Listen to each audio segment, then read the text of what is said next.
ओडिशा में एक स्थान है रेमुणा, जहां खीर चौरा गोपीनाथ जी का भव्य मंदिर स्थित है। वहां रात्रि में ठाकुर जी को 11 मिट्टी के स्कोरों में खीर का भोग लगाया जाता है और भोग लगने के बाद जितने दर्शनार्थी होते हैं सब में वह खीर प्रसाद स्वरूप बांटी जाती है। एक दिन की बात है, श्री माधवदास जी वृंदावन के महान संत जगन्नाथपुरी जा रहे थे। रास्ते में रुककर रेमुणा पहुंचे। उन्होंने सुना कि यहाँ गोपीनाथ जी को खीर का भोग लगता है, तो रुक गए, शायद कुछ प्रसाद मिल जाए। रात्रि में ठाकुर जी को शयन का समय हुआ। 11 सकोरों में खीर चढ़ाई गई। भोग लगने के पश्चात प्रसाद वितरण हुआ। भीड़ बहुत थी। माधवदास जी पीछे खड़े थे।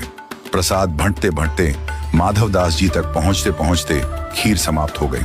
पुजारी ने हाथ जोड़ लिए, बोले, भक्तवर, खीर समाप्त हो गई। माधवदास जी 3 दिन से उपवास में थे, परंतु फिर भी न किसी से बोले, न कुछ मांगा।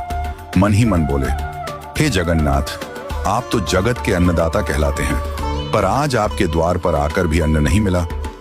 वे एक वृक्ष के नीचे जाकर बैठ गए, भूखे प्यासे पर मौन शांत भक्त वत्सल भगवान के भरोसे।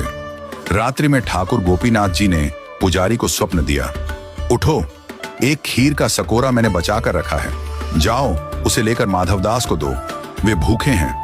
पुजारी चौंक गए, बोले, प्रभु, मैंने तो 11 स्कोरे ही चढ़ाए थे और सब बांट दिए थे।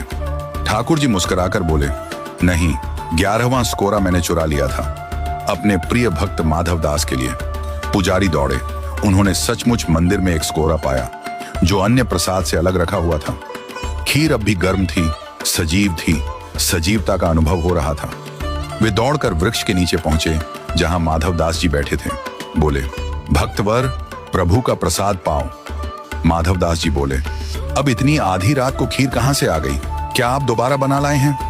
पुजारी भाव विह्वल होकर बोले, नहीं, प्रभु गोपीनाथ जी ने आपके लिए स्वयं चुरा ली थी खीर, आप भूखे ना रहें, इसीलिए। यह सुनते ही माधवदास जी प्रेम में झूम उठे। अगली सुबह उन्होंने मंदिर प्रांगण में नृत्य करना प्रारंभ किया।